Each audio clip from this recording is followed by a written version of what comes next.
Buenas, este es el video que grabo para la clase de este viernes de dinámica de la materia mecánica y termodinámica, turno B, de obviamente la clase práctica. Estamos en la guía 2.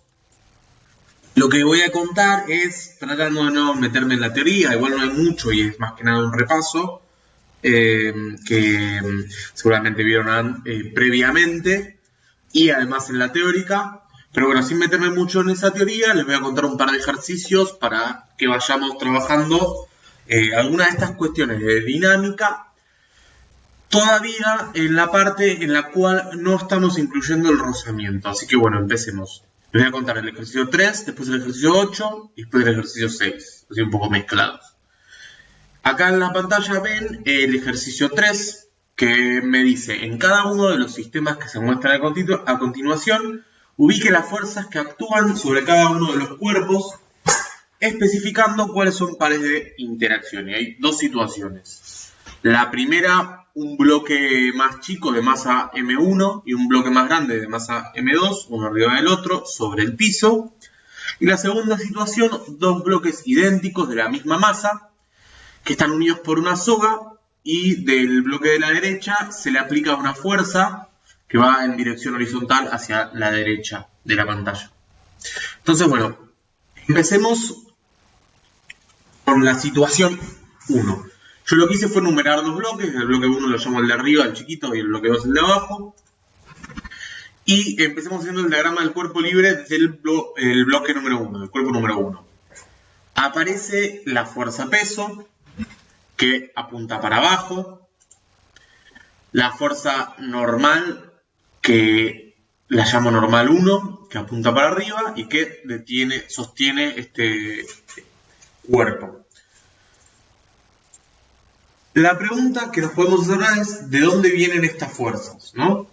Y bueno, en principio el peso 1 viene de la fuerza gravitatoria que le hace el planeta, ¿no? El planeta súper grande le hace una fuerza al bloque 1, que la apunta en dirección al centro de la Tierra. Y la normal es una fuerza de vínculo que le hace el bloque 2 para sostenerlo, ¿no? Porque el peso trataría de tirar al bloque número 1 para abajo, pero el bloque 2 se interpone en el medio y le dice: no, acá no, acá estoy yo. Entonces le hace una fuerza de vínculo que llamo N1. Una aclaración es que no puse sistemas de referencias porque no vamos a hacer cuentas. Entonces esto es todo un análisis cualitativo, pero típicamente podríamos poner un eje Y vertical que apunta hacia arriba, un eje horizontal X que apunta hacia la derecha, y tener alguna idea después y trabajar con ese sistema de referencia. Entonces, bueno, tenemos estas dos fuerzas y no hay ninguna otra que aparezca sobre el cuerpo número 1. Ahora vayamos al cuerpo número 2. El cuerpo número 2 también siente la fuerza gravitatoria. Entonces le escribo una flecha que representa obviamente esta fuerza, el peso 2, que apunta hacia abajo, también hacia el centro de la Tierra. Y también siente una fuerza de contacto debido a la presencia del cuerpo 1 que está sobre él, ¿no? Entonces existe una fuerza que yo llame N1', y con esta idea de ponerle un apóstrofe a las fuerzas, voy a nomenclar aquellas fuerzas que son pares de acción y reacción, ¿no? Entonces, lo que quiero decir con esta notación de N1' es que esta fuerza N1 es la reacción de la otra normal que vimos en el cuerpo 1. Entonces, ¿cuál es la idea? El cuerpo 1 empuja de alguna manera para abajo al cuerpo 2 y le hace esta fuerza, y al mismo tiempo el bloque 2 le hace una fuerza para arriba al bloque 1. Por otro lado, también está en contacto con el piso, el bloque 2 no está cayendo, así que este piso le hace una fuerza que llamamos N2, la normal 2, que apunta hacia arriba, ¿no? Y que trata de compensar el resto de las dos fuerzas que están hacia abajo. Fíjense que más o menos traté de respetar un poco los tamaños en términos de que si la flecha es más grande, la fuerza es más grande. Entonces la normal 2 tiene que ser igual a la suma del peso 2 y de la normal 1 para que el bloque esté quieto. No es justamente la suma de los dos, pero cualitativamente la idea está en que es la flecha que representa el vector de la fuerza normal 2 es más grande que las otras. Entonces, lo que nos podemos preguntar ahora es dónde está el par de acción-reacción de la normal 2, ¿no? Y fíjense que pasa algo parecido. Con el bloque 1 teníamos una normal que la apuntaba hacia arriba, que hacía el bloque que estaba abajo. Y acá pasa algo parecido. El bloque 2 va a sentir esta normal y a su vez le va a hacer una normal al piso en dirección hacia abajo, ¿no? Y ese es el par de acción y reacción. Esos son el par de acción y reacción de fuerza. Entonces, pongamos todo en un solo gráfico y lo que vamos a tener es esta idea. Para el bloque número 1, la normal 1 y el peso 1.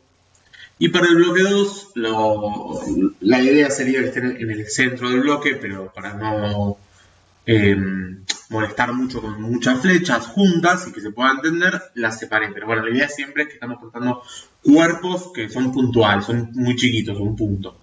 Entonces no nos importa tanto la extensión, solo están movidas las flechas para poder, para que se vean con mayor claridad. Entonces, sobre el bloque 1 tenemos la normal 1 que apunta para arriba y el peso 1 que apunta para abajo. Sobre el bloque 2 tenemos la normal 1', o sea, la reacción a la normal 1, que es esta fuerza que el bloque 1 le hace al bloque 2 hacia abajo. También tenemos un peso, porque está en el campo gravitatorio terrestre, y el piso le hace una normal 2. Vamos a dibujar las fuerzas de todos los pares de acción y reacción que estén acá, para que aparezcan. Entonces, bueno, el peso 2' y el peso 1' estarían muy abajo, en el centro del planeta, y son respuestas entre sí, y fíjense los colores indican que son pares de acción y reacción acá. Y por último, en algún lugar cerca, en realidad más del bloque, ¿no? Pero en algún lugar del piso va a aparecer esta fuerza normal 2', que es la reacción de la normal 2, y que es una fuerza que el bloque 2 le hace al piso por estar en contacto. Ahora termina la situación 1, así que pasamos a la situación 2. Situación 2, como había contado hace un rato, tenemos dos bloques unidos por una soga y sobre el bloque 2 se le aplica una fuerza en dirección horizontal hacia la derecha. Sobre el bloque 1 voy a hacer casi todas las fuerzas sobre este gráfico y después voy a hablar sobre qué le pasa a la soga, qué fuerzas hay en la soga, o que implican a la soga, mejor dicho. Y bueno, tengo la normal 1, que está sobre el bloque 1, y a su vez el bloque 1 siente la fuerza gravitatoria. Normal y peso aparecen en los dos casos, y sus pares de acción y reacción están análogamente en la situación anterior. La reacción de la normal 1 está en el piso, y en el centro de la Tierra está la reacción del peso 1, ¿no? Que es la fuerza gravitatoria que el bloque 1 le hace a la Tierra. En el bloque 2 pasa algo exactamente igual, tiene una normal y un peso, y está el par de acción y reacción de la normal 2 está en el piso, y en el centro de la Tierra está el peso 2', o sea, la reacción del peso. Y ahora, ¿qué nos pasa acá en la soga? Entonces pensemos un poquito en esto. Imagínense que esto se mueve a la derecha, entonces la soga le va a transmitir una fuerza que llamo tensión 1 al bloque 1, pero a su vez, no es lo mismo que para el bloque 2, que esté el bloque 1 o que no esté. Si está el bloque 1 va a tirar de algo que le genera algún tipo de fuerza. Entonces, por el bloque 2, esta soga que conecta estos dos bloques me genera una fuerza que llamo tensión 2. Y la pregunta es si estas dos son pares de acción y reacción. Y la respuesta en concreto sería que no. No son pares de acción y reacción. Lo que tendríamos que hacer, para buscar los pares de acción y reacción de estas fuerzas, es ir a la soga, ¿no? Entonces, la soga por lo general, si la queremos tratar con un poco más en profundidad, tendría que ser un cuerpo extenso, pero la idea no es tratar con cuerpos extensos, sino con cuerpos puntuales. Entonces, ahí la SOA igual hacemos algunas aproximaciones que nos sirven para hacer cuentas, que voy a contar en el ejercicio que sigue, pero si queremos pensar en el par de acción y reacción, podemos pensar en un cachito de SOA, que es el que está justo atado al bloque 2, y ese cachito de SOA es el que siente la fuerza de reacción de la tensión 2. Entonces, el par de acción y reacción de la tensión 2 es esta tensión 2' que está sobre la SOA. Entonces estos par están en el bloque y en la SOA. Y lo mismo pasa con el bloque 1 y un cachito de la SOA que está pegada a este bloque. Ahora, prácticamente para todas las... O sea, no está mal conceptualmente decir que la tensión 1 y la tensión 2 son pares de acción y reacción, pero sí vamos a asumir, por algo que voy a contar en un rato, que son iguales en módulo y de sentido opuesto, obviamente, como ven ahí. Pero no son pares de acción y reacción. Entonces, una cosa importante que quiero que se lleven de acá es que hay fuerzas que se compensan, que son iguales y en sentido opuesto, que no necesariamente son pares de acción y reacción.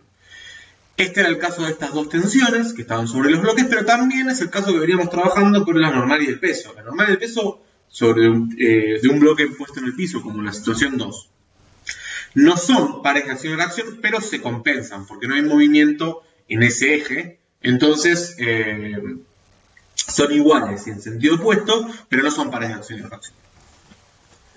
Entonces, con esta idea, esta forma de hacer los diagramas de cuerpo libre, vayamos al ejercicio 8, que dice: analice el sentido de movimiento del sistema de la figura, calculando las aceleraciones de cada cuerpo y la tensión sobre la SOA que los vincula. Suponga que la SOA es inextensible y de masa despreciable frente a la de los cuerpos. Y la pregunta es: ¿en qué momento utiliza estas aproximaciones? Bueno, ya tenemos un gráfico que es un esquema de esta idea. Tenemos dos planos inclinados, se quiere, una especie de triángulo, sobre el cual hay dos bloques. En la parte del plano izquierdo hay un bloque de masa 2 kilos y en la parte derecha hay un bloque de masa 1 kilo. El plano inclinado del lado izquierdo tiene 30 grados con respecto horizontal y 60 grados el de la derecha. Los dos bloques están unidos por una soga y hay una polea que eso dobla la dirección de la soga, que nos va a servir para el sistema de referencia. Recordemos que estamos haciendo ejercicios de dinámica sin considerar las fuerzas de rozamiento, las fuerzas de fricción. Entonces, la polea va a hacer deslizar todo. Lo único que hace es doblar la soga y nada más, no agrega ningún tipo de rozamiento. Y los bloques deslizan sobre los planos inclinados también, sin rozamiento y sin ningún tipo de fricción. Entonces, vayamos a tratar de resolver este problema ahora. Como siempre, yo primero lo que hago es ponerle un número, si no está, ¿no? En cada bloque. Llamo bloque 1 al de la izquierda y bloque 2 al de la derecha.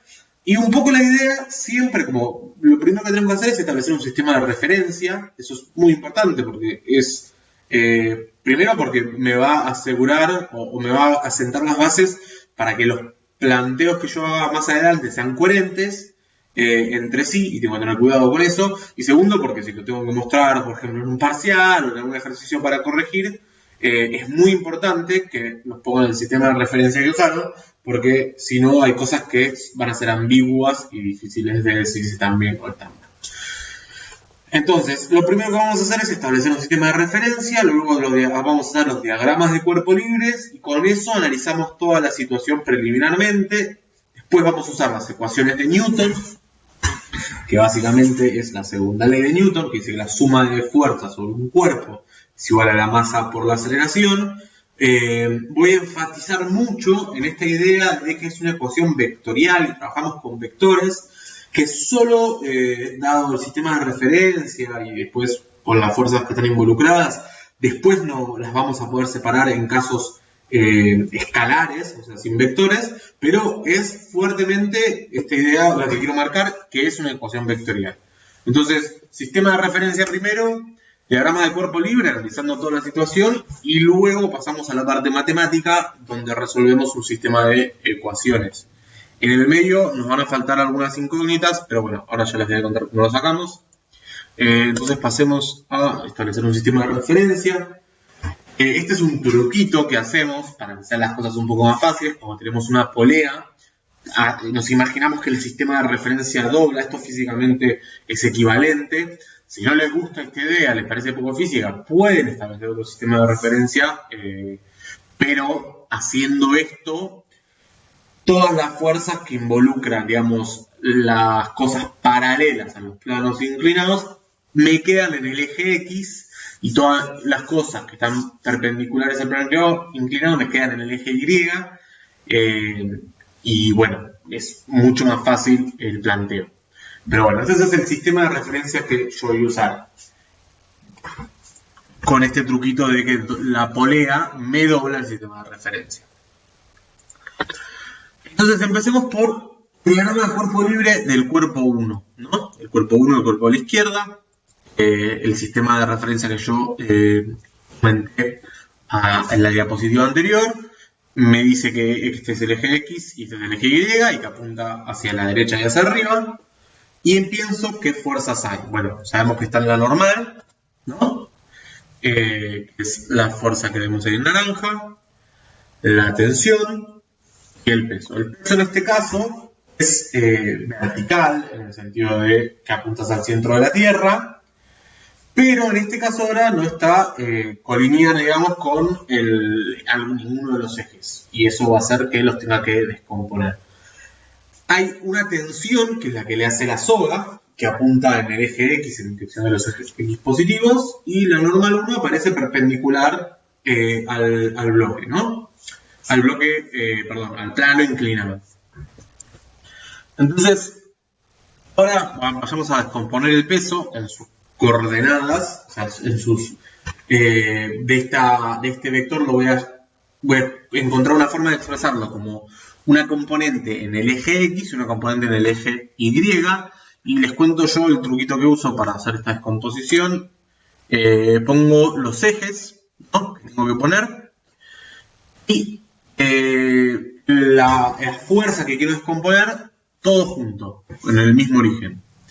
Y ahora quiero pensar este ángulo de 30 grados en algún lugar de esta cosa. Entonces lo que voy a hacer es pasar los ejes con líneas punteadas, los siguientes pares de ejes, la continuación de X y la continuación de Y, y dos ejes que sean uno lineal con la fuerza que quiero descomponer y otro perpendicular. Entonces esto son un par de ejes cartesianos, que son los que por ahí podría usar si no tuviese un plano inclinado, si tuviese un plano normal, sin ángulo de inclinación, y estos que son los que acompañan a las dimensiones geométricas del plano inclinado. Y miro acá en este plano que el ángulo de 30 grados es el que forma la horizontal con el eje X, o sea, con el plano inclinado. Entonces, este ángulo, que yo llamé θ acá, es el ángulo del plano inclinado. Y ahora lo que quiero, porque este no me sirve para usar las razones trigonométricas que yo conozco, es saber cuál de los ángulos, si este o este, vale 30 grados. Y para eso me sirven estos pares de ejes que yo tracé. Fíjense, este ángulo con este tienen que sumar necesariamente 90, ¿no? Porque es un ángulo recto. Entonces, este que me queda acá es el que tiene que ser 60 grados seguro, pero a su vez este que está acá y que vale 60 grados es a su vez uno que suma 90 con este ángulo que tiene acá, porque también esto forma un ángulo recto.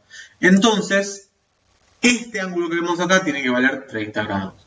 Y medio que así nos queda dividido en toda la vuelta entera en un ángulo de 30, un ángulo de 60, un ángulo de 30, un ángulo de 60, un ángulo de 30, un ángulo de 60, y así. Esto a mí me sirve como para orientarme y darme cuenta de qué ángulo es el que tengo. Entonces, ahora sí puedo usar esta regla de geotécnica que se acuerdan seguro de la secundaria, que es SOHCAHTOA. El peso forma un ángulo θ con el eje Y.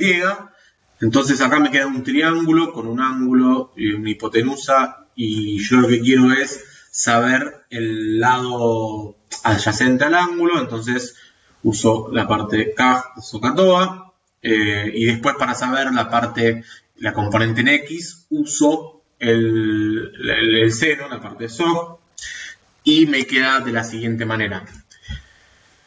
Lo puse así: el peso 1 es igual a la masa por la gravedad. Esa es la definición de la fuerza-peso, ¿no? Masa por gravedad. Acuérdense que eso es una aproximación de la fuerza gravitatoria en la superficie terrestre. Una muy buena aproximación, pero una aproximación. Y en corchetes pongo la componente del seno del coseno, o sea, la parte trigonométrica en X y la parte, lo mismo, en Y. Entonces, fíjense, yo usé el seno de este ángulo para proyectar este vector acá, porque la parte en X es el opuesto, el cateto opuesto de este triángulo que se me forma acá. Entonces me aparece un seno de 30, pero ojo, porque este peso es en la componente en X es negativa, entonces también le tengo que poner un menos. Y la componente en Y, que también es negativa, entonces también pongo un menos, la proyecto con el coseno, ¿no? Entonces esta componente del peso, que apunta en dirección negativa, es menos coseno de 30 grados en Y. Entonces el peso me queda de esta forma descompuesto. Acá ven estos vectores que llamé el peso 1 en X y el peso 1 en Y. Y ahí tenemos todo el diagrama del cuerpo libre para el cuerpo 1. Ahora pasemos al cuerpo 2. Aparece lo normal, igual que antes, que llamo normal 2, una tensión que le transmite la SOA, que llamo la tensión 2, el peso, que llamo peso 2, y ahora pasamos a descomponer el peso. Hacemos lo mismo, yo hago lo mismo, ustedes tienen alguna otra forma, está todo bien, pero yo les cuento de vuelta cómo lo hago. Pongo los ejes, que en este caso están X apunta hacia abajo del plano inclinado, digamos, Y apunta también perpendicular, y trazo los dos pares de ejes cartesianos, y me fijo que el ángulo de 60 grados es este, ¿no? El que forma la horizontal, con esta línea que es colineal con el plano inclinado. Y haciendo lo mismo de cuánto suman 90 grados, estos dos suman 90 grados, entonces este ángulo que está acá tiene que valer 30, y a su vez este con este suman 90, entonces tiene que valer 60. Me queda que este ángulo es el que forma el peso con el eje Y, es el ángulo que yo quiero, y ahí descompongo en términos de esto, de este ángulo. Entonces, de vuelta usando SOHCAHTOA, el peso 2 me queda la masa 2 por la gravedad, y su componente en X es el seno de 60 grados, y su componente en Y es menos el coseno de 60 grados. Fíjense que en este caso la componente X, o sea, la parte en el eje X del peso, es positiva, pero la parte vertical sigue siendo negativa igual que antes. Acá vemos el diagrama de cuerpo libre todo completo. Y bueno, entonces ahora es hora de plantear las ecuaciones. Decimos que planteamos el sistema de referencia, el diagrama de cuerpo libre. Vamos con la segunda ley de Newton, que me dice que la sumatoria de fuerzas es igual a la masa por la aceleración del cuerpo. Vamos para el cuerpo 1. Entonces, lo que hago es, y tengan cuidado con esto porque es una fuente grave de error, expongo la suma de todas las fuerzas, ¿no? La normal 1, la tensión 1 y el peso 1. Y los signos tienen, o sea, hasta acá lo único que hice fue sumar fuerzas vectoriales. No me importa hacia dónde apunta ni en qué eje está. Pero ahora voy a meterme con eso. Pero tengan cuidado porque de repente podemos ver, y es un error muy común, que acá le ponen un menos. Y después a la definición de alguna de las fuerzas les aparece un menos adentro y después se pueden mezclar un poco con eso. Entonces tengan cuidado. Yo lo planteo así, ojalá que les sirva de esta manera, y si no, igual también hay otras formas, pero me parece lo más prolijo. Entonces me armé la ecuación vectorial, tengo que la suma de todas las fuerzas que aparecen sobre ese cuerpo son estas, la normal, la tensión y el peso, y esto es igual a la masa 1 por la aceleración 1, que también es vectorial, ¿no? La normal 1 es, ahora ya voy a hablarle un poco más de una definición de qué es cada cosa. Entonces yo digo que la normal 1 es el módulo N1, que lo ve, es el módulo para mí, lo llamo de esta manera, si quieren le pueden poner con las barritas de módulo, y está en dirección Y, y esto seguro que va a ser positivo. La tensión 1 apunta seguro para allá y también es positiva, entonces la dejo con el módulo de la tensión 1 en X, y al peso lo llamo como descompuse todo.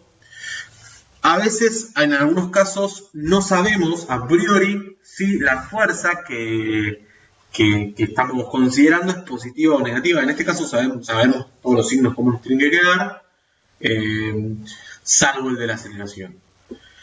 Cuando no sabemos, en ese caso yo planteo algo así general, pero no sé. En este caso, fíjense que la aceleración en Y va a ser 0 porque no hay movimiento en dirección Y de ninguno de los dos bloques. Y solo la aceleración en X va a ser va a no ser 0, pero en este caso yo no sé si el cuerpo se mueve para la derecha, o sea, en el sentido de las X positivas, y en ese sentido ahí sería la aceleración positiva, o si se mueve al revés para la izquierda, digamos, del sistema, y en ese caso la aceleración va a ser negativa. Entonces acá, yo esto, no sé, en principio lo dejo así, sin signo, o sea, positivo, pero después por ahí me aparece un negativo. Entonces, o sea, cuando resuelvo todas las ecuaciones, me aparece que la aceleración vale menos algo. Entonces, tengan cuidado con las cosas que yo ya sé el signo que tienen y los pongo las ecuaciones ya con ese signo, y en qué cosas no, y son incógnitas que pueden ser negativas. En este caso, yo sé que la normal 1 y la tensión 1 van a ser positivas porque sé hacia dónde apuntan, y bueno, las componentes del peso también. Así que esto va a quedar siempre positivo. Entonces, ahora planteamos las ecuaciones. O sea, lo que podríamos hacer es poner esos vectores y nos va a quedar una ecuación vectorial. Pero ahora separo las componentes en una dirección y las componentes en otra. Entonces, en Y, ¿qué me queda? La normal 1, que apunta hacia arriba, y hacia abajo la componente del peso en Y, que es la masa 1 por la gravedad por el coseno de 30 grados. Y esto es igual a la masa 1 por la aceleración 1 en Y, que como les dije recién, vale 0 porque no hay movimiento en esta dirección, en la dirección vertical, perpendicular al plano. Entonces me queda esto, paso el término correspondiente al peso a la derecha y me queda que la normal 1 vale esto. Se hacen las cuentas usando G que valga 10 metros sobre segundo cuadrado, me queda que la normal 1 vale esto. No me da mucha información, pero lo saco, listo. Entonces pasemos a la otra dimensión, la dimensión X, para que el plano inclinado, y lo que tenemos es la tensión 1 y la componente del peso en la otra dirección. Tensión 1 menos masa 1 por gravedad por el seno de 30 grados es igual a la masa 1 por la aceleración 1 en X. Hasta ahora, acá no puedo seguir porque tengo incógnitas, así que planteemos el cuerpo 2, las ecuaciones para el cuerpo 2, de la misma manera. Ahora, un poco más rápido, ya directamente las escribo en sus dimensiones escalares. En Y lo que tengo es la normal 2, que apunta de forma positiva en el eje Y, y el peso 2, que apunta hacia abajo, o sea, por el que me queda un menos. Bueno, menos la masa 2 por la gravedad por el coseno de 60 grados. Y esto es igual a la masa 2 por la aceleración en Y, que como ya dije como 3 veces, es igual a 0. Despejo la normal 2, meto los signos y me queda los valores de los datos, y me queda que vale 5 Newton. Bueno, eso, perfecto. Sabemos cuánto la normal 2. Vamos a el eje X. Lo que tenemos es, apuntando en dirección positiva, la componente del peso, la masa 2 por la gravedad por el seno de 60, y le resto la tensión 2, eso es igual a la masa por la aceleración. Y ahora lo que nos queda es un sistema de 2 ecuaciones. O sea, la parte de las componentes en Y ya las resolví, lo que me dieron son el valor de las normales, pero las componentes en X me quedan estas ecuaciones. La primera, que llamo la ecuación 1, siempre está bueno numerar las ecuaciones, porque después, en este caso, no me va a servir de mucho, pero saber si tengo un sistema de ecuaciones, saber cuál es la ecuación 1, cuál es la ecuación 2, me puede llegar a servir para explicarlo, para referenciarme en eso. Y bueno, para el bloque 2, tengo esta ecuación que se llama la ecuación 2. Ya fíjense que tenemos un sistema de 2 ecuaciones con 4 incógnitas. ¿Cuáles son las incógnitas? La tensión 1 que no la sabemos, la aceleración 1 que no la sabemos, la tensión 2 y la aceleración 2 que no la sabemos. Entonces necesitamos más ecuaciones para poder resolver, más información para poder resolver esto. No sé si lo vieron en algún momento, pero típicamente, así sin meterme en mucho detalle, el número de ecuaciones tiene que ser igual al número de incógnitas para que pueda resolver un sistema, ¿no? Si tengo 2 ecuaciones, tengo que tener 2 incógnitas. Si tengo 3 ecuaciones, 3 incógnitas. Esa es un poco la idea, no es estrictamente, o sea, hay otro tipo de, es más complejo todo, pero esa es la idea que tenemos que mantener. Entonces me falta información, y ¿de dónde la consigo? Bueno, de las ecuaciones de vínculo. Entonces pensemos un poquito y a ver si con esto justificamos esa idea de la soga ideal y todo eso. Entonces pensemos en la soga. Tenemos una soga que yo me olvidé que está doblada por una polea, pero pongamos que está recta para que sea un poco más simple la idea. Total, el eje X se dobla. Entonces tenemos una soga que del extremo derecho está tironeada por el cuerpo 2. Acuérdense que la tensión 2 era la tensión que sentía el cuerpo 2, entonces la tensión 2' es el par de reacción, la reacción a esa tensión. Y del lado izquierdo me pasa algo parecido, pero con la tensión 1. Entonces tenemos una soga que está tironeada por un lado hacia la derecha, por otro lado hacia la izquierda, por los bloques. Y pensemos que la soga también, si bien es un cuerpo largo, podemos pensar que también es, como todo, susceptible a las ecuaciones de Newton. Entonces, la suma de las fuerzas sobre la soga tiene que ser igual a su masa por la aceleración. Algo que hacemos siempre es decir, la masa es despreciable. ¿Qué significa que la masa es despreciable de la soga?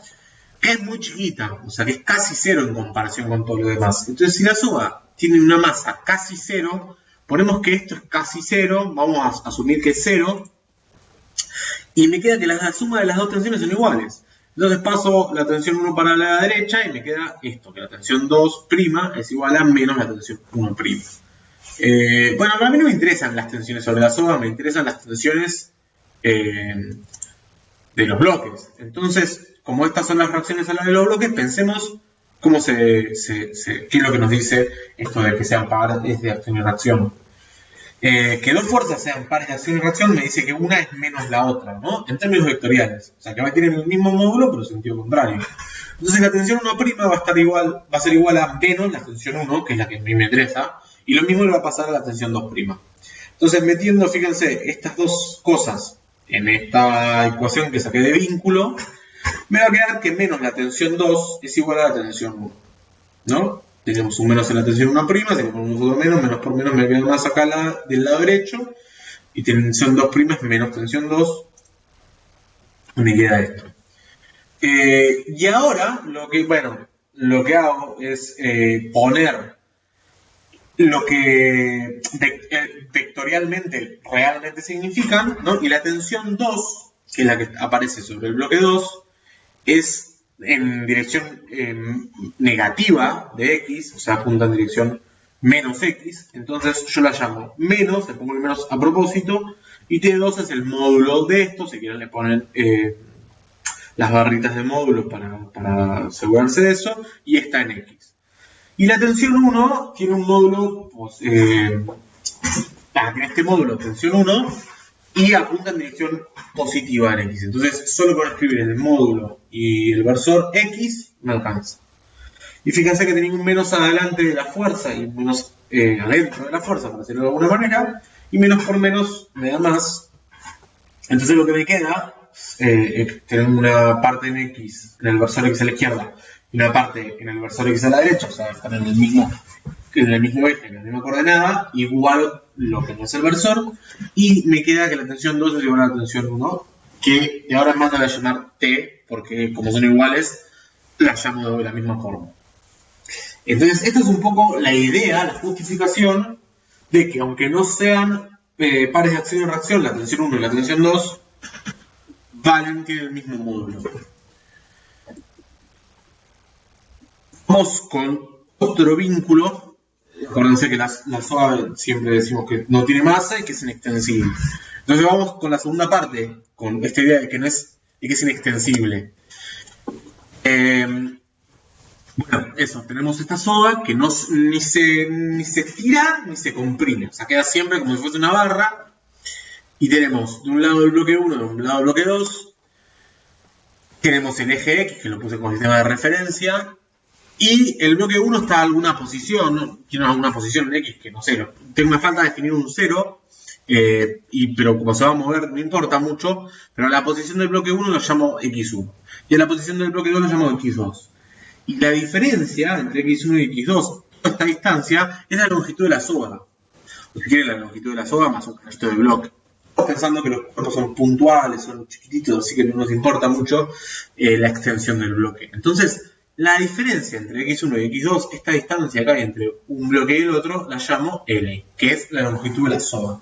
Y como es inextensible, este L es una cosa constante, va a quedar constante siempre.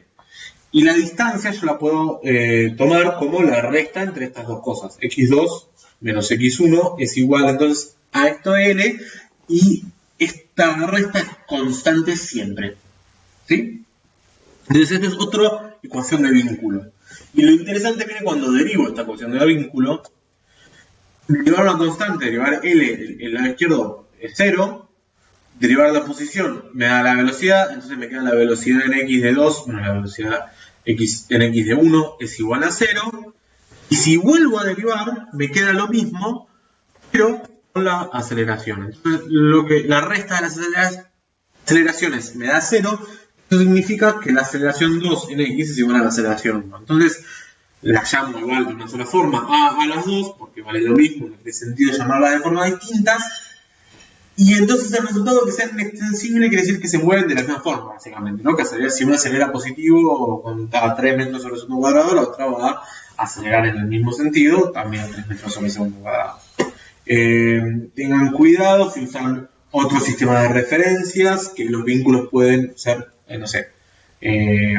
iguales, también una idea, pero en algunos casos les puede llegar a cambiar el signo de las aceleraciones, que no pueden necesariamente tener que ser iguales, depende del sistema de referencia que usen. En este caso me quedan iguales. Entonces tengo una soga que no tiene masa y eso hace que las tensiones sean iguales y que es inextensible, entonces hace que las aceleraciones del bloque sean iguales. Entonces volvamos a las ecuaciones de Newton que teníamos. Reemplacemos estas dos cosas, ¿no? T1 y T2 las reemplazo por T porque vale lo mismo. Y A1 y A2 las reemplazo por A porque vale lo mismo. Y ahora tengo dos ecuaciones con solo dos incógnitas, T y A. Entonces ya está perfecto. Puedo resolverlo. Hay muchas formas de resolverlo. Este sistema, no sé, a mí lo que me parece más fácil en este caso es sumarlas. En realidad hay sustitución, igualación, hay como varias formas que nos hacen en la secundaria. Ya yo calculo que a esta altura no deben tener problema con eso, si no igual pedir cosas nos preguntan, pero lo que yo voy a hacer es sumar las dos ecuaciones, porque me parece que se resuelve rápido, ¿sí? Entonces fíjense, del lado, acá está el igual, del lado izquierdo tienen la suma de los dos lados izquierdos de las dos ecuaciones, y del lado derecho la suma de los dos lados derechos. Del lado izquierdo me queda la tensión acá sumando y acá restando, se me cancelan. Y Y además tengo un término que es menos m1g por seno de 30 más m2g por seno de 60, saco g, o sea, la constante de la gravedad en la superficie de la Tierra como factor común, y entre corchetes pongo la masa 2 por el seno de 60 menos la masa 1 por el seno de 30 grados, permuté esos términos, y del lado derecho saqué de factor común la aceleración y me queda la suma de las dos masas. Despejo la aceleración de acá, o sea, paso la suma de las dos masas dividiendo por el otro lado, invierto el orden para que me quede más prolijo, y me queda esta solución para la aceleración. Fíjense que no, o sea, ustedes pueden, si quieren, directamente en el diagrama de cuerpo libre o cuando ni bien plantea las ecuaciones, poner los datos. A mí me parece un poco engorroso ir arrastrando los datos, a veces es más simple, a veces es más difícil.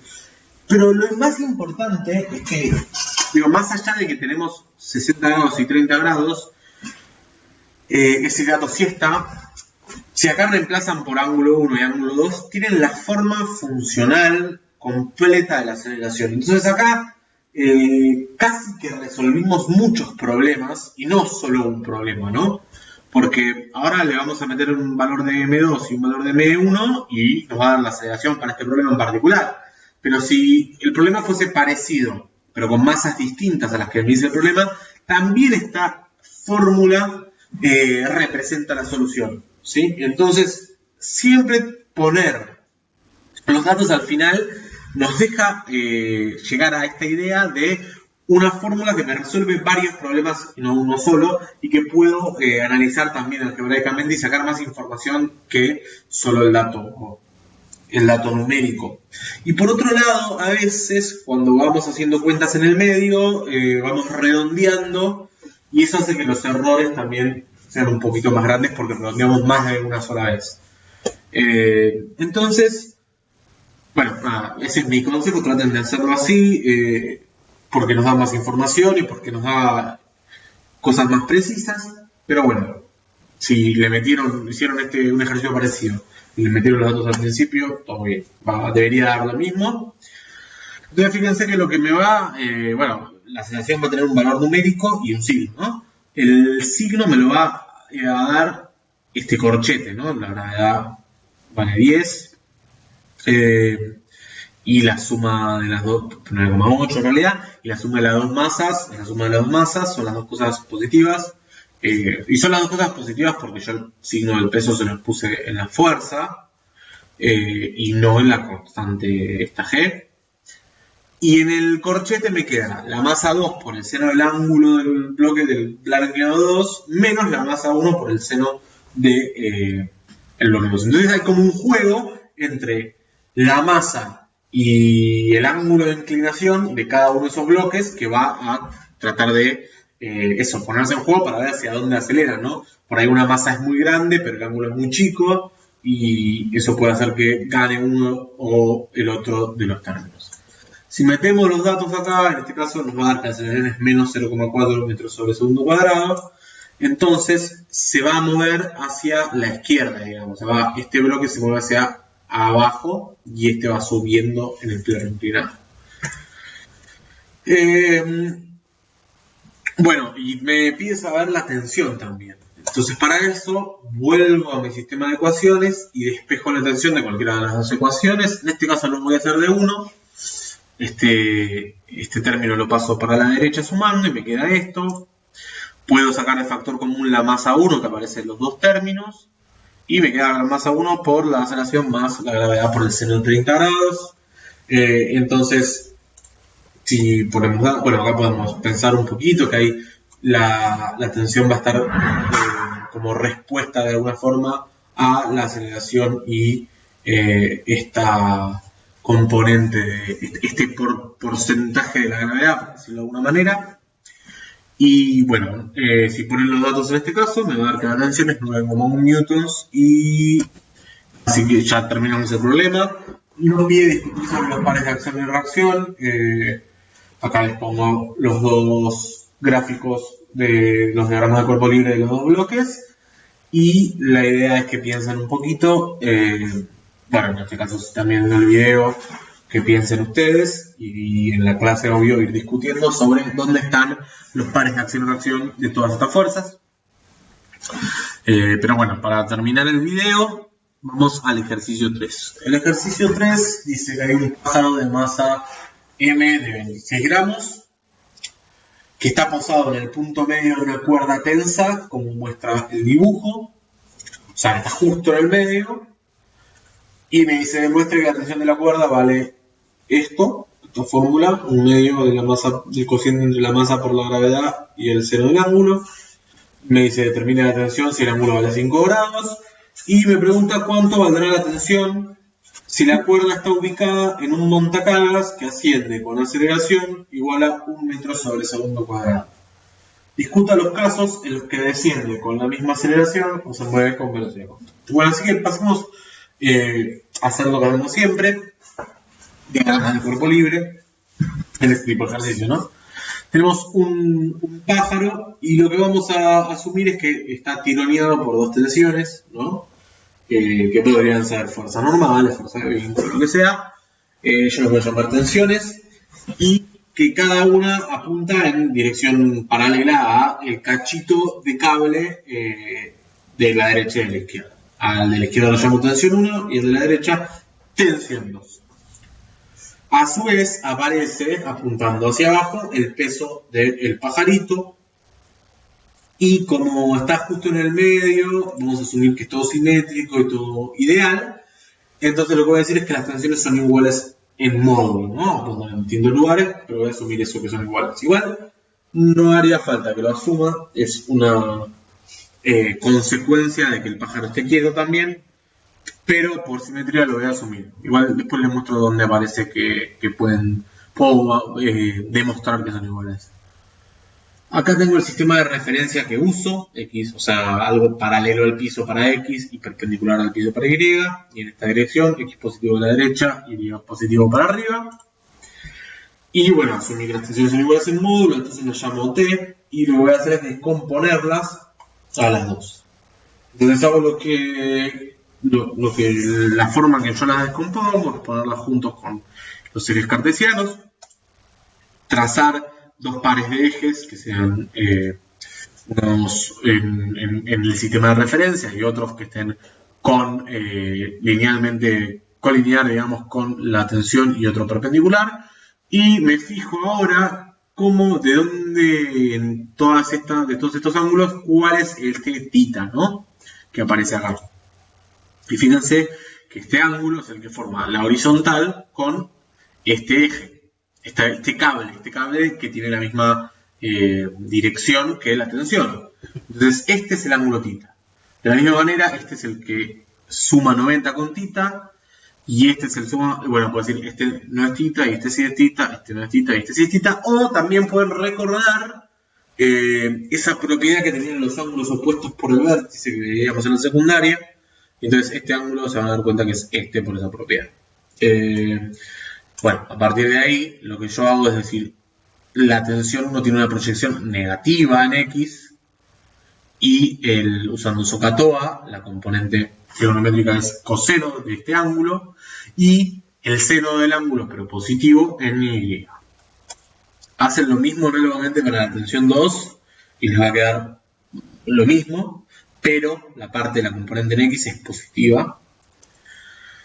Y entonces en X lo que tenemos es lo siguiente. La componente en X de la tensión 1 y de la tensión 2 sumándose, ¿no? Y esto tiene que ser igual a la masa por la aceleración en X. Como los ángulos son iguales, porque eso nos lo dice el problema, y la aceleración es 0 porque el pájaro está quieto, de acá podríamos sacar que la tensión 1 es la tensión 2 si no lo hubiésemos asumido a priori, ¿no? De acá lo podríamos demostrar. Pero bueno, así como está, no nos da ninguna información porque estas dos cosas se cancelan. Y me queda igual a 0. Nada, es una buena verificación.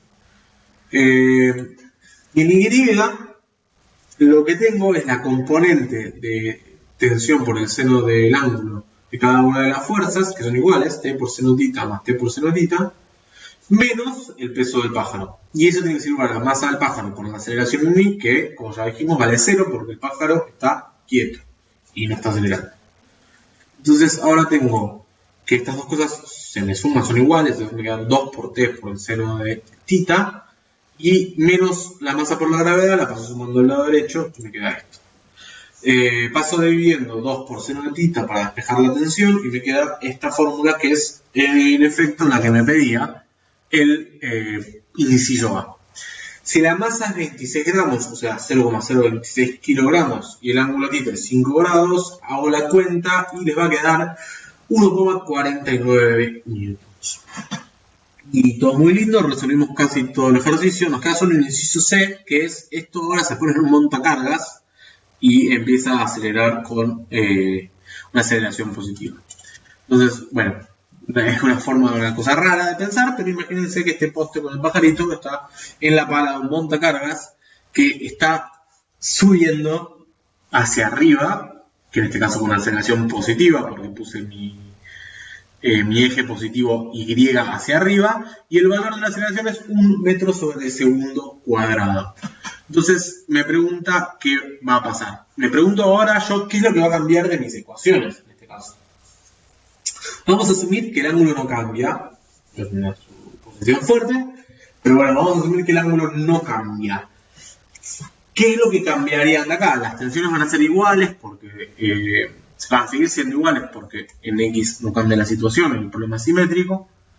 Y de acá, en Y, ¿qué me cambian las cosas? Bueno, esto lo voy a borrar, pero fíjense que ahora la aceleración no es más cero. La aceleración está acelerando hacia arriba el pájaro. Entonces, en Y, ¿no? En X sigue siendo 0 porque no se mueve en dirección horizontal. Pero la aceleración en Y sí cambia. Entonces, ahora no la puedo despreciar, no la puedo tomar como 0. Y paso el término M por G a la derecha. Del lado izquierdo, estas dos cosas me quedan iguales. Y del lado derecho, saco la masa como factor común y me queda la aceleración en Y más la gravedad. Despejo la tensión y, como ya vemos acá, tenemos la forma funcional de la tensión para los parámetros del problema. Y bueno, si quieren poner los valores, o sea, si la aceleración vale 1 metro sobre segundo cuadrado, entonces la tensión va a valer 1,64, un poquito más que lo que valía antes, ¿no? Es bastante intuitivo, ¿no? Si estás acelerando a todo el pájaro, las sogas, el cable va a sentir un poquito más de fuerza. Y si la aceleración fuese igual pero negativa, o sea, estuviese bajando en un montacargas, acelerando para abajo, bajando o acelerando, o desacelerando, entonces la tensión sería 1,34 newtons, un poco más baja. La pregunta también, lo que hace el inciso C es qué pasa si se mueve a velocidad constante. Y si se mueve a velocidad constante, la aceleración es 0. Entonces volvemos al caso inicial. Bueno, y en la clase la idea es que charlemos un poco sobre esto. Y este análisis está bueno porque le sirve para hacer en el ascensor, que es un problema muy fundamental o muy característico del curso de estas características, donde hay una persona que está dentro de un ascensor, el ascensor sube, hay una normal que le hace. Si ustedes plantean eso, pueden resolver de una forma parecida, hacer un análisis de cuánto mide una balanza el peso de esta persona. O sea, cuánto vale el peso, mejor dicho, la reacción normal que la persona le hace a el ascensor. Bueno, hasta acá llegó el video. Saludos, nos vemos en clase.